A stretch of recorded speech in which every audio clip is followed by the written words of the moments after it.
របងជាប់គ្នាជានិស័យពឹងពាំងអាស្រ័យសុខរមនីហេតុអ្វី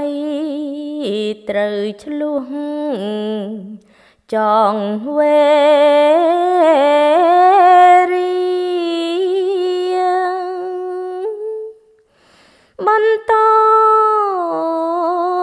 កម្មពីលុះថ្ងៃសូនជំលោះគ្រប់យ៉ាងកើតពីចិត្តលោភលន់គុណកិនក្បត់បងប្អូ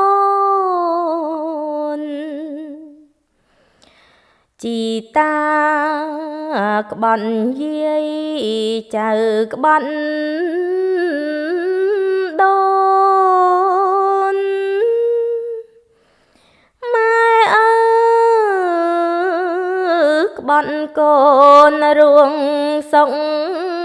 តែ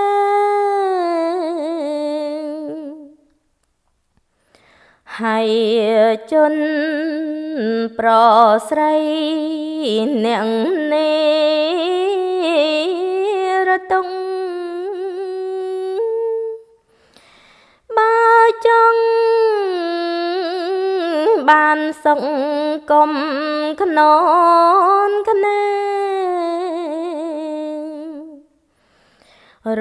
ស់នៅចង់បានរបស់គេប្រយ័ត្នមានកម្ម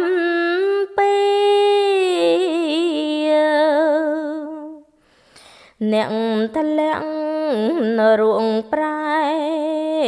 ដើមហេតុមកពីកម្មជាផល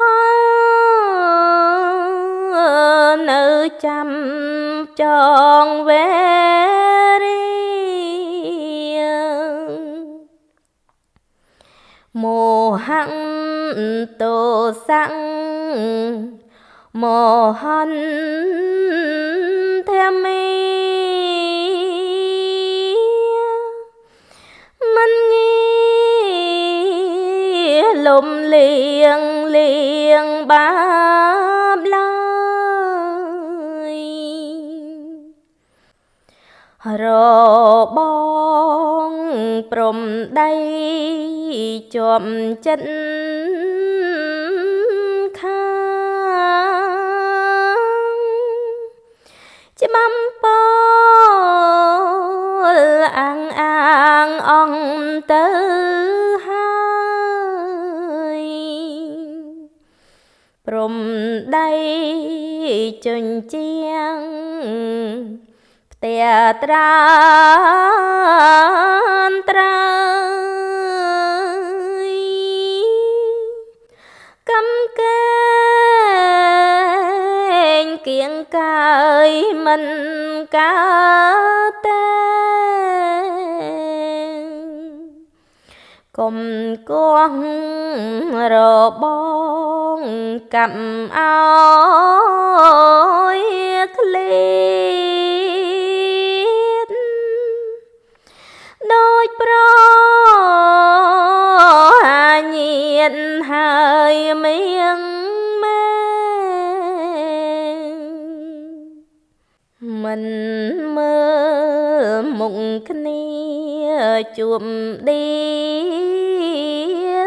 ចាកម្មផលក៏ធ្លាក់អង្គបាយ ជំលោះក្តីក្តាំងព្រោះប្តឹងផ្ដល់កូនចៅសោយផលក្តីអន្តរាយរបងជាប់គ្នាពីវែងអន់ឡាយសូមជន់ទាំងឡាយចងចាំទុកអ្នកមាននិស្ស័យអាស្រ័យគ្នាកុំបីមានពីរាំងសាសុខបងប្អូនចិត្តខាងរបងជាប់មុខរួកុំអងឡុងទុកមុខរកគ្នា